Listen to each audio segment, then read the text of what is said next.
Bonjour à tous, alors je suis ici pour vous présenter mon deck profile qui m'a permis de finir top 6 au WCQ de Namur qui s'est déroulé dimanche passé. J'ai joué Yubel Find Cash et donc ça a été un très dur tournoi qui s'est déroulé sur 8 rounds. Round 1 j'ai affronté un Tempai que j'ai win 2-0. Round 2 j'ai affronté Rachel Beast, win aussi. Round 3 Voiceless, round 4 Snake Eye Fire King, round 5 qui a été ma seule lose, c'était contre Find Mousquetaire, round 6 j'ai fait une draw contre Snake Eye Fire King, round 7 j'ai affronté un miroir où j'ai gagné, et la dernière round c'était contre Snake Eye Fire King Azamina où j'ai gagné aussi. Donc j'ai fini dans un résultat total de 6-1-1 et donc on va commencer mon profile. Allez, c'est parti. Petite dédicace quand même à ma team, la Chaos Squad qui m'a soutenu moralement, que ce soit sur place ou même par message.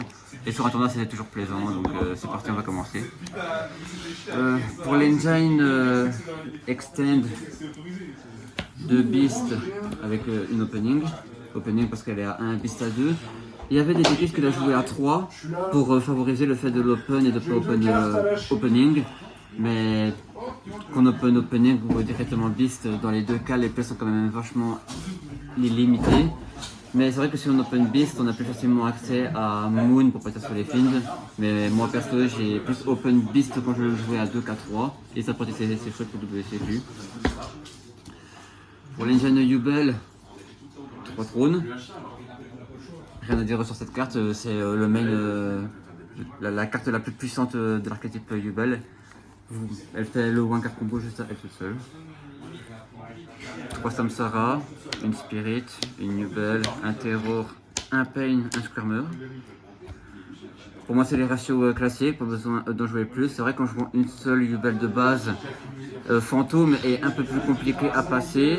Mais habituellement Terror c'est toujours celui qu'on garde dans le deck, on le garde jamais dans le cimetière ou quoi, donc pas besoin d'en jouer plus pour moi.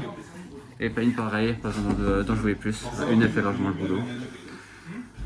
Pour l'engine Unchain, juste un Charvara et Chambre. Chambre pour moi j'y voyais plus d'intérêt à Escape, parce qu'il arrivait pour les mains briquées où on openait que les Fiends, ou même où on se prenait une à 2 entraps, de devoir utiliser Yama plutôt dans le combo en T0 pour pouvoir quand même reborn à Samsara. Et derrière, Chambre quand même donnait quand même accès à Rage, donc c'était la meilleure target pour moi. Une Terraforming, pas besoin de dire pourquoi. Pour les Fiends de Engraver, pas besoin d'en jouer 3 parce que l'engine Yubel plus Cash plus Fiend prend déjà pas mal de place, et à 2 c'est largement suffisant. Surtout qu'avec Moon, tu peux passer facilement à l'accès. C'est ça.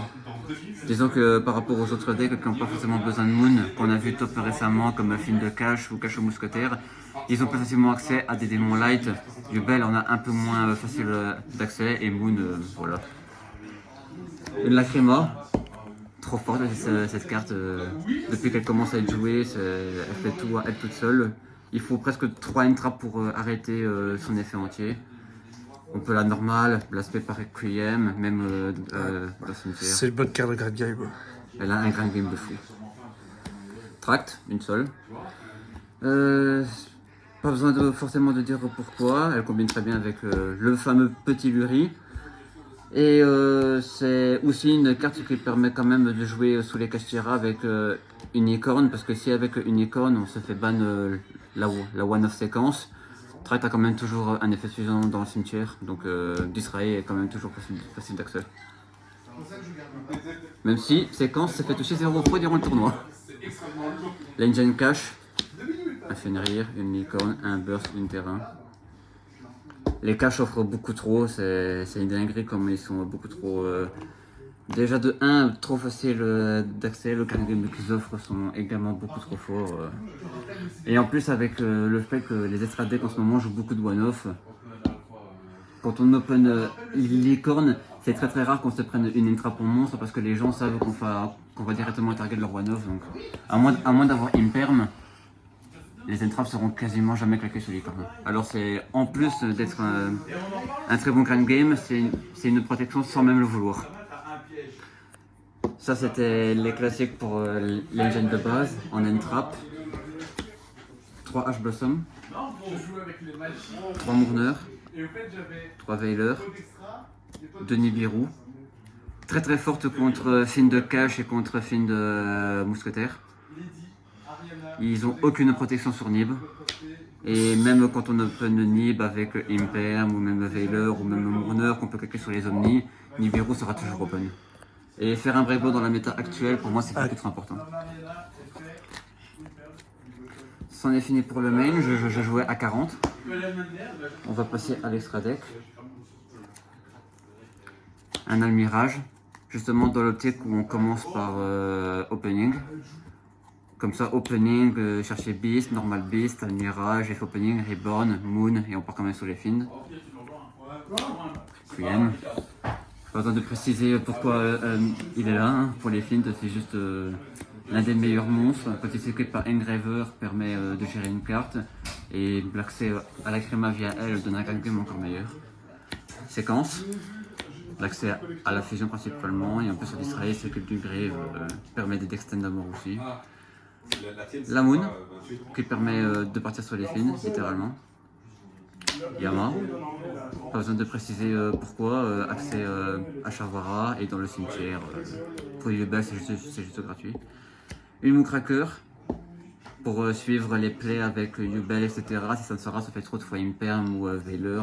Toujours un moyen de la reborn dans ce deck, et Moocracker en fait partie. Protection en plus. SP, carte générique depuis quelques mois déjà, donc elle sera toujours là. Rage, combiné avec Yama, gère SP. Rien que les deux là gèrent 3 cartes.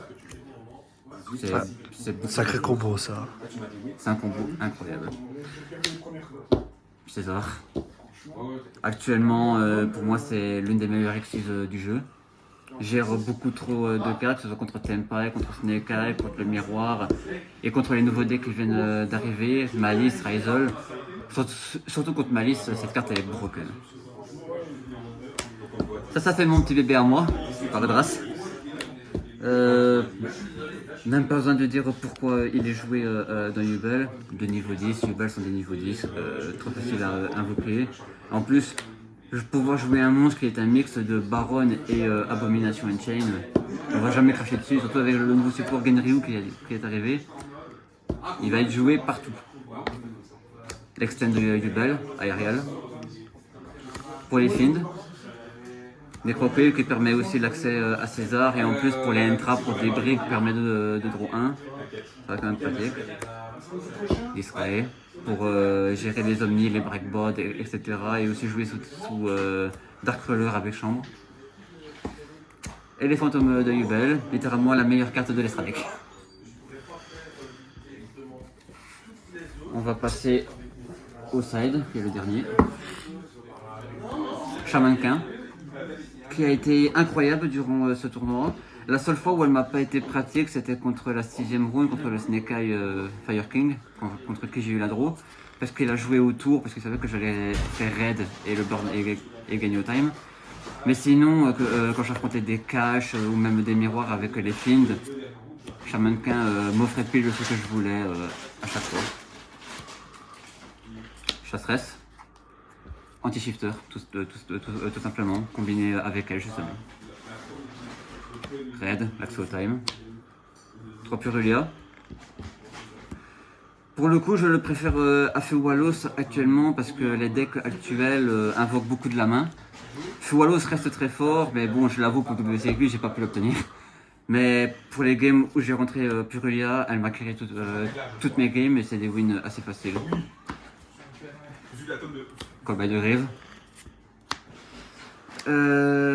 Ça, ne vous en fiez pas, c'est pas cette rotation, mais je la mets là parce que j'ai oublié de rentrer la carte que j'avais jouée. C'était le canon, la rang 10.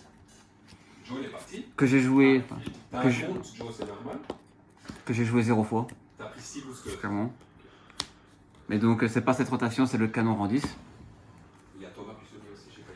3 Cosmic Cyclone.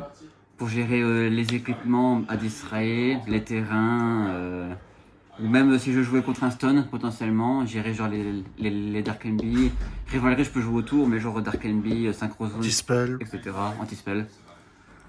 J'en ai affronté 0, mais Cosmic Psycho m'a quand même été pratique sur les miroirs. Avec les fins et tout pour gérer Disray. Cross out. Pas besoin de dire pourquoi elle est là, on est actuellement dans une méta et qui va continuer avec blindé de N-Trap. Mais je la mets en side parce que je ne sais pas forcément contre quoi je vais jouer. Et en fonction du match-up, et je sais potentiellement combien d'N-Trap il joue ou quoi, et lesquels on a en commun. Cross out, je les rentre toujours. Et la petite dernière, la Rivalry, qui m'a permis de win la game contre le Voiceless en round 3. Pour Jubel, il n'y a aucun contre-coup, on sait très bien ce qu'a fait la carte, on ne joue que des démons. Alors voilà. Voilà, mon deck profile est terminé. D'autres gens à remercier ou une autre impression sur le tournoi qui s'est passé dimanche? Le tournoi en lui-même a été sacrément bien. L'organisation était parfaite. Les places, on n'était pas trop serré, donc ça allait encore. Les gens ne se rentraient pas donc ça allait. On a eu un très bon temps de pause, donc ça va. Le seul bémol que je trouve dommage, c'est quand même la file d'attente qu'il a fallu pour avoir les sandwichs. Ça quand même, il y avait qu'une seule file d'attente pour avoir les sandwichs, mais à part ça, l'orga était parfaite. Ouais, ça va. Allez, à la prochaine peut-être. À la prochaine.